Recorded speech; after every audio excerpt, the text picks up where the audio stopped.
Iran के परमाणु ठिकाने को तबाह कर दे इजराइल तो क्या छिड़ जाएगा तीसरा विश्व युद्ध?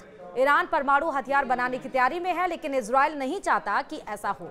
ऐसे में पहले भी इजराइल ईरान के इन मंसूबों पर पानी फेर चुका है। नमस्कार, आप देख रहे हैं न्यूज़ 18 और मैं हूं आपके साथ श्रुति श्रीवास्तव। अमेरिका के खुफिया विभाग ने यह जानकारी दी है कि इजराइल ईरान के परमाणु ठिकानों पर हमले की तैयारी में है। CNN की एक रिपोर्ट की माने तो कई अमेरिकी अधिकारियों के हवाले से यह बात कही गई है कि हाल के महीनों में ईरान के परमाणु ठिकानों पर इजराइल के हमले करने की संभावना बढ़ रही है। वहीं जब ईरान को इस बात की खबर मिली तो उसका कहना है कि अगर इजराइल ने उसके परमाणु ठिकानों पर हमला किया तो इसके लिए अमेरिका जिम्मेदार होगा। यहाँ एक सवाल यह भी है कि अगर इजराइल ईरान के परमाणु ठिकानों को तबाह कर दे तो क्या तीसरा विश्व युद्ध छिड़ सकता है?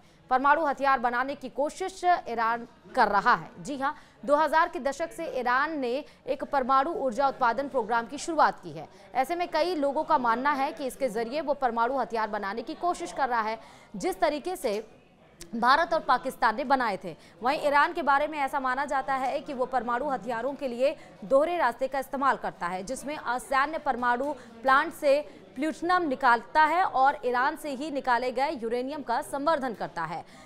इजराइल 1960 के दशक में ही परमाणु हथियार बना चुका था, क्योंकि इसने परमाणु अप्रसार संधि पर हस्ताक्षर नहीं किए थे। इजराइल नहीं चाहता था कि किसी भी अरब देश के पास परमाणु हथियार हो। इजराइल ने 1960 के दशक में परमाणु हथियार बनाए थे। भारत और पाकिस्तान की तरह इसने परमाणु अप्रसार संधि पर हस्ताक्षर नहीं किया। इजराइल ने 1948 में अपनी आज़ादी के बाद से अपने पड़ोसी अरब देशों से 3 लड़ाइयाँ की और उन्हें हराया भी।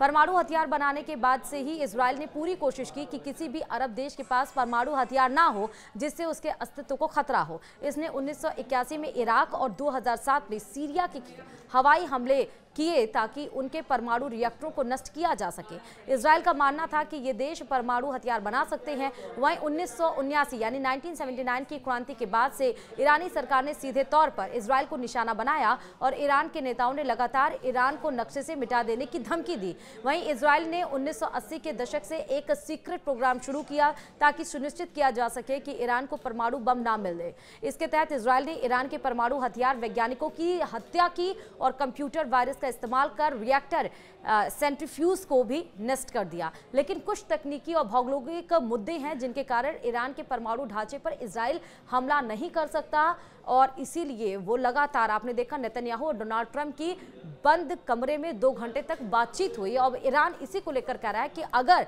ईरान पर हमला हुआ या परमाणु अटैक हुआ, न्यूक्लियर अटैक किया गया तो उसके लिए उसने डोनाल्ड ट्रंप यानी अमेरिका को भी जिम्मेदार ठहराया। लेकिन जिसकी हम बात कर रहे हैं कि जिन कारणों की वजह से ईरान के परमाणु ढांचे पर हमला नहीं कर सकता इजराइल, मुश्किल हो सकता है, वो कारण ये है। दरअसल ईरान का परमाणु हथियार ढांचा अंडरग्राउंड है। जी हाँ, ईरान ने सीरिया और इराक के खिलाफ इजराइल के परमाणु हमले से सबक सीखा। ये दोनों हमले सिंगल रिएक्टरों के खिलाफ थे। 1981 में इराक में ओसेरिक और 2007 में सीरिया में अल किरब परमाणु ठिकाने पर इजराइल ने हमले किए थे। इसलिए ईरान का परमाणु प्रोग्राम उसकी जमीन के भीतर फैला हुआ है। क्षेत्रफल के हिसाब से ईरान भारत का आधा है, जो 16 लाख वर्ग किलोमीटर में फैला हुआ है। ईरान के परमाणु इंफ्रास्ट्रक्चर में यूरेनियम खदानें, गैस इंटरफ्यूज जैसी सुविधाएं शामिल है जो उसके यूरेनियम को भी समृद्ध करती हैं। इनमें से 2 परमाणु ठिकाने यानी कि फोर्डो और नेटेंजन में भी यूरेनियम संवर्धन ठिकाने कई मीटर गहरी चट्टान और कंक्रीट के नीचे जमीन के अंदर दबे हुए हैं।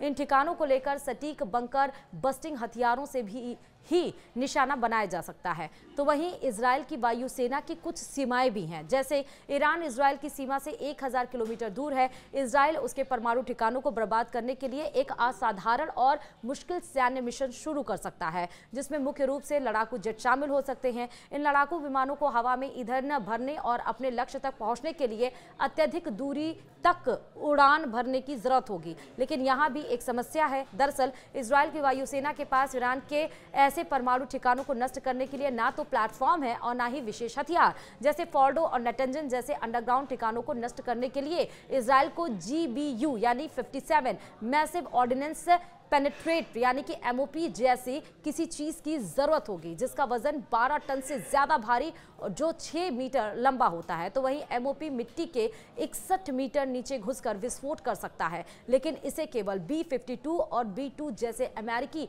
भारी बम वर्षक विमान ही लिए जा सकते हैं जो इजराइल के पास नहीं है। संक्षेप में अगर कहें तो इजराइल अपने दम पर ईरान के परमाणु हथियार प्रोग्राम को नष्ट नहीं कर सकता है, उसे अमेरिका की जरूरत होगी।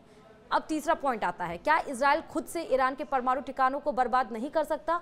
दरअसल इजरायली सेना की काबिलियत किसी से छिपी नहीं है। 1976 में इसने दुनिया के सबसे सैन्य ऑपरेशंस में से एक को अंजाम दिया। 100 इजरायली कमांडो ने युगांडा के एंडेपे में 102 इजरायली बंधकों को बचाने के लिए 4000 किलोमीटर से ज्यादा की उड़ान भरी। बचाव दल ने आतंकवादियों को मारने और जमीन पर युगांडा की वायुसेना के 1/4 हिस्से को नष्ट करने के बाद सुरक्षित वापसी की। 2024 में इजरायली खुफिया एजेंसी ने लेबनान में 1000 से ज्यादा वरिष्ठ हिजबुल्लाह के लोगों को उनके रेडियो पेजर में बम लगाकर मार डाला और सैकड़ों को अपाहिज कर दिया।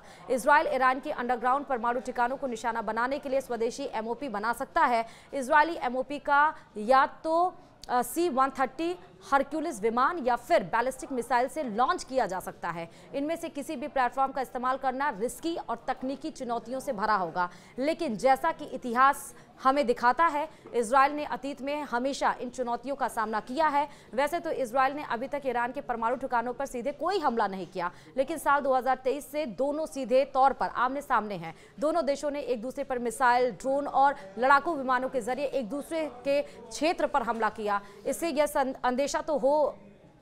यह अंदेशा तो जताया जा सकता है कि ईरान के परमाणु हथियारों के खिलाफ इजराइल फिर से हमला कर सकता है। हालांकि यह अकेले इजराइल के बस की बात नहीं, इसके लिए इजराइल को अमेरिका की मदद लेनी होगी। अगर अमेरिका ने इसमें इजराइल की मदद की तो संभव है कि तीसरा विश्व युद्ध छिड़ जाएगा। बताया भी जा रहा है कि 1 लाख मिसाइलें भी तैयार कर दी गई हैं। इस वीडियो में इतना ही। नमस्कार।